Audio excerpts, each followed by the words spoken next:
Il est venu le temps des cathédrales. Le monde est entré dans un fâcheux millénaire. Eh ouais, l'homme a voulu monter vers les étoiles.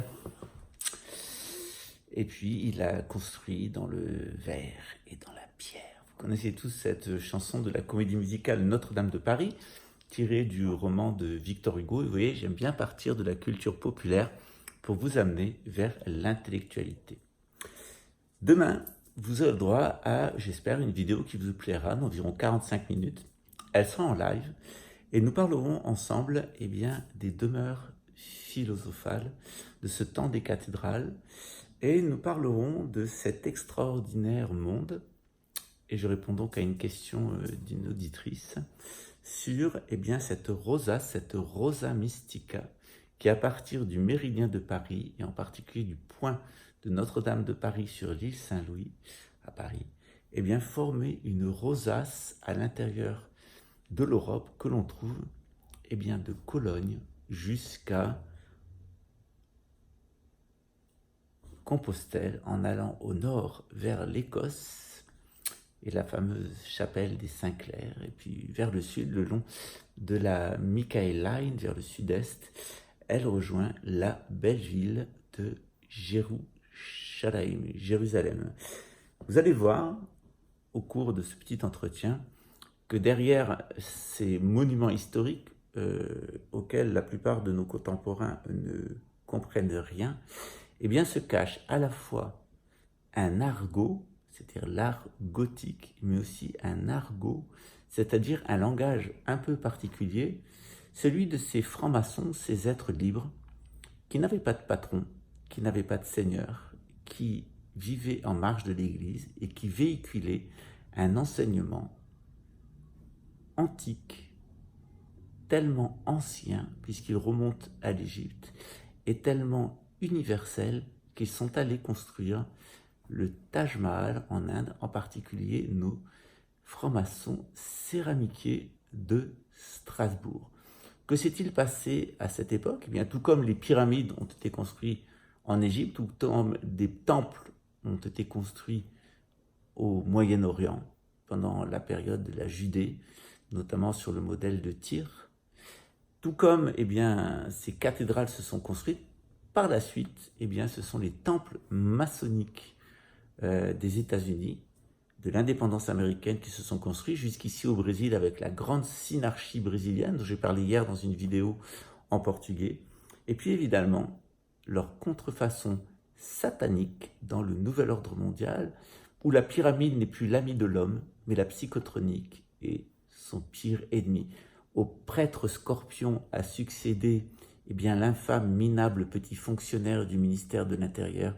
ou des armées qui vous fait payer sa déchéance et ses frustrations personnelles, lui, la déjection de l'injection.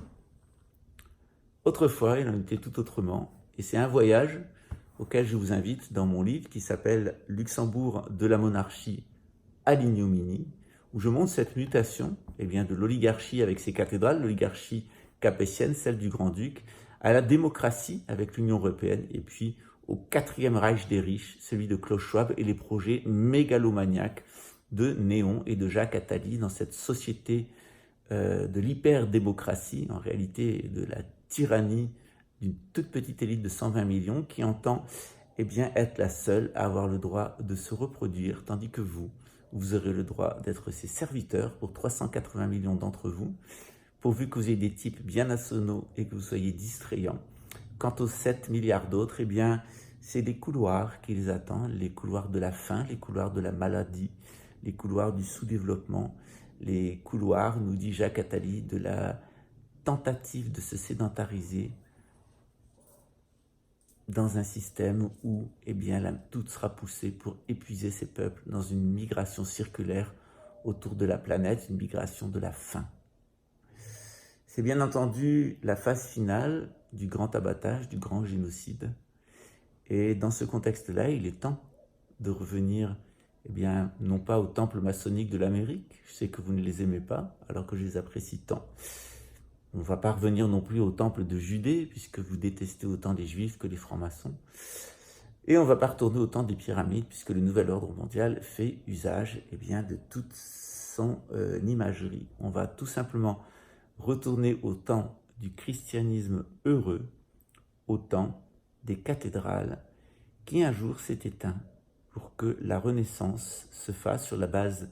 du nationalisme, sur la base de la redécouverte des antiquités gréco-latines, et puis sur la base surtout de la cupidité sans nom, qui fait qu'on ne voit plus dans son prochain, dans le pauvre son prochain, on ne voit plus dans le pauvre son prochain, mais on voit dans lui un être corvéable,